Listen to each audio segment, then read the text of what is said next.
Let's shift the conversation. Welcome in our guy Tom Murphy of Whole Hog Sports and the Arkansas Democrat-Gazette. Tom, we will talk some Arkansas baseball, but it was disappointing that Arkansas fans couldn't listen and watch Arkansas basketball this weekend with the Texas A&M game getting canceled. Now, Tommy kicked this idea around earlier, and I want your opinion on it.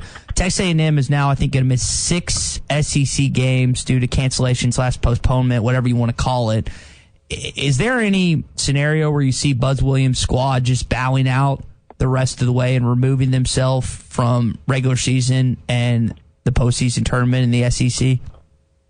Yeah, good morning, everybody. I think some of the women's teams that have gone through what looks like repeated or passing COVID around, some of them have done that. I think the Vandy women, and there's some other teams that have done that. So, yeah, I would see that scenario because they haven't played in so long. But to borrow a Cheech and Chong line, I think the Razorbacks are sick up and fed with Texas A&M and losing games because of those guys. And, I mean, you feel bad. I don't know exactly what circumstances have led to it and how it's moved around, but this has been a very extended deal. I think they've already postponed their Kentucky game that would have been a Tuesday game week too. Mm-hmm. But at least the Wildcats got some heads up notice and could turn their attention to their next opponent, whereas the Razorbacks were boarding a bus, and you could basically tell how frustrating and basically irritated that Eric Musselman was that there was no advance warning. I mean, Sam Pittman personally called Eli Drinkwitz and said, hey, man, on I can't remember the day, but Sunday or Monday of that week, hey, man, we could have a problem, and allowed Missouri to at least start entertaining the idea and getting their clips ready for their next opponent, and that didn't happen. Arkansas could have spent another good day on Alabama or two, and they weren't able to do that. So, Tom, let's look ahead. Alabama Wednesday night, LSU 1 o'clock on Saturday, South Carolina early next week, and I was thinking about what Arkansas is going to get next Saturday. Now, you can look at this two ways. You can look at the SEC, whoever they give you, Texas A&M, a likely opponent because you lost 2 games to them. But for the season tickets holders out there, the ones that are attending in Bud Walton Arena next Saturday, if they give an opportunity, how bad do you think they'd like to see the Kentucky Wildcats come in? They got a big-time win against Tennessee. What do you think the appetite is for Arkansas playing Kentucky again in Bud Walton Arena next Saturday? Well, it's a fanciful idea. I mean, and it's not a bad idea. It's just that they weren't scheduled to play them twice. Yeah. But based on the way the Wildcats are playing right now, that would be a tough out. Although I will say this, Arkansas shouldn't be fearful of playing anybody right now, anybody.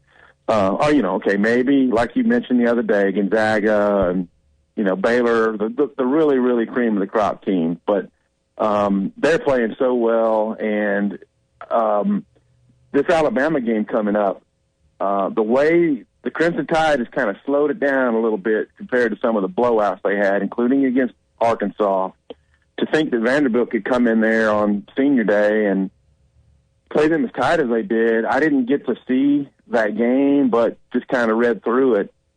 Vanderbilt had second-half leads on them. So, and then Jerry Stackhouse got a technical in the second half, and that kind of swung it back in Alabama's favor.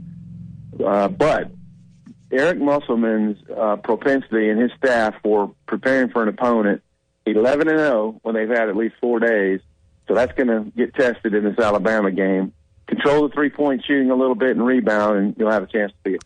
I didn't know that record on the 4 days. Good stat, Tom. That is a great stat. But, I mean, you bring up kind of what the next thing I was leading into, that the last time A&M canceled on you prior to this past weekend, you had extra days for Kentucky. That worked out well for Arkansas. I would imagine the timing, while it stinks you didn't get to keep your rhythm and you put in the work to get ready for A&M, then don't play the game, maybe the extra 36 hours or whatever you've really gained here might be an edge for you, because Alabama had to play this weekend. They just yesterday got to turn their attention to Arkansas. That's right. So we did give Arkansas a little bit of extra time. And like I said, I mean, Alabama did not shoot the three well in their last game. I'm not sitting here looking at the numbers, but at one point they were 2 out of 22 in that game. and that's at home. And they finished up, I think they ended up taking 30-something three-pointers and didn't shoot great. But the thing is, that can happen at any time. They could rise up and hit half of theirs. They could go 15 out of 30 on you. So if you control John Petty, they've got Brunner, their big guy, back in the lineup, and he played a few minutes. And Nate Oates said they wanted to make sure he got some minutes before facing Arkansas. So they're very aware of the challenge that they face. Having only lost one SEC game so far. So you control Petty, keep Jaden Shackelford contained a little bit, and then just really work on the boards. And because what Alabama's game plan is. Oklahoma executed it pretty well in that game that they beat Alabama. And, hey, for Razorback fans, what a treat. Yeah. If Arkansas can win it, I mean, they got to get all their games in, but there's a route that you can, get past Bama, but you got to win this game and get some help.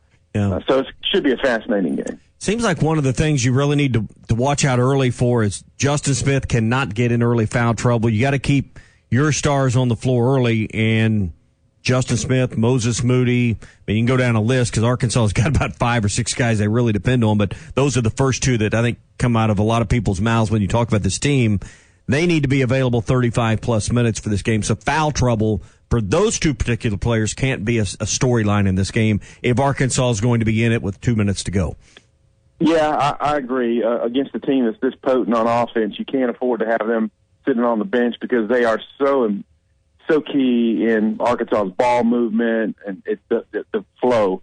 It's incredible. I don't know what in my mind thought, well, they can play without Justin Smith those 4 games. Well, it turned out that his absence was so critical, and that, of course, happened during the Alabama deal. He played in that game but was very, very limited in his minutes and wasn't himself. It took him a while to get back, but, man, you can just see what he means to him defensively. Just his presence on the floor is settling. He's a guy who can back cut and get you some easy baskets. He's obviously a great passer. Those passes to Vanover were just really big in the last game. So he's big. And, Moses had 2 fouls and set out for a period I'm not sure if it was Kentucky or Missouri game recently, but he missed a little bit of time, and they managed. Hey, here's what I'd like to see these last games of the regular season and going in the tournament. I'd like to see Desi Sills and Vance Jackson and J.D. Notae build up a little bit more confidence, because I think, and even if you can't give everybody, 20, 25 minutes a game, when they're in the game, if they're confident they can score, that turns Arkansas into a far more dynamic team. Talking with Tom Murphy here on the Morning Rush. Tom, let's talk a little Arkansas baseball. This team now 2-0 early start without Matt Goodhart, who's one of the premier players, especially when it comes to hitting. What was your biggest takeaways from their performances against Texas Tech on Saturday night and the Texas Longhorns this past night?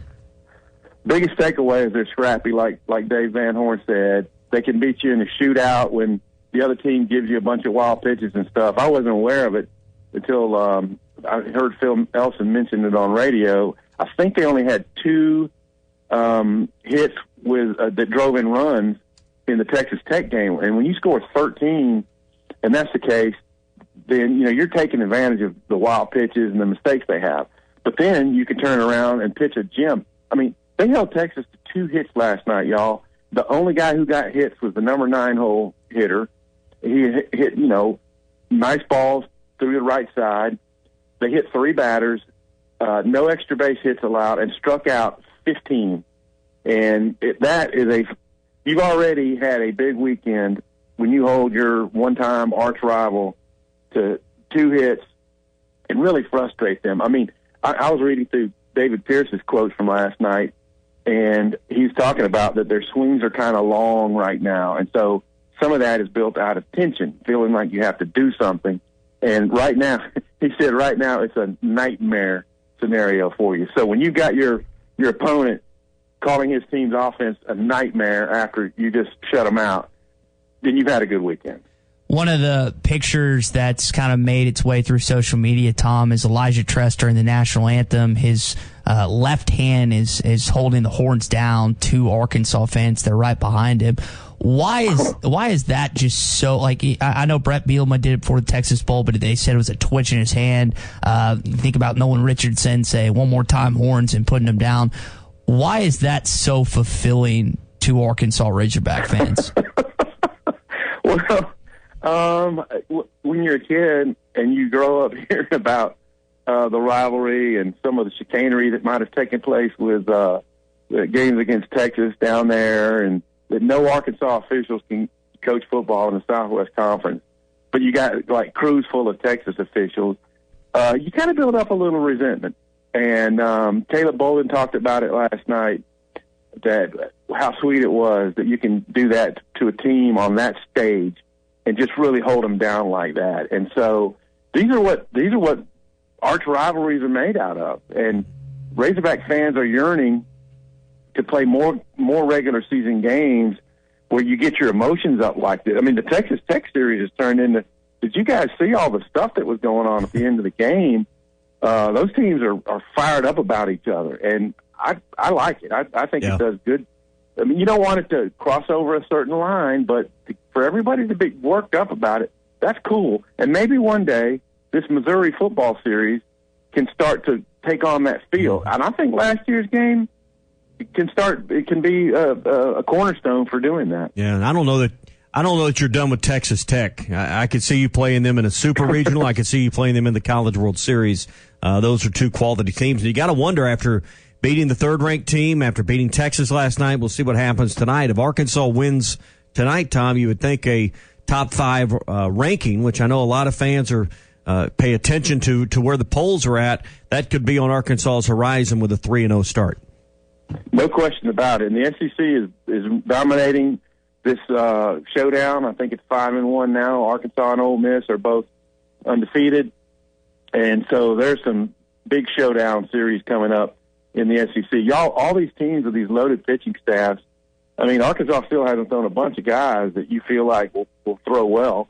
And Jackson Wiggins might get a chance to throw, the freshman who, we're hearing spectacular things about.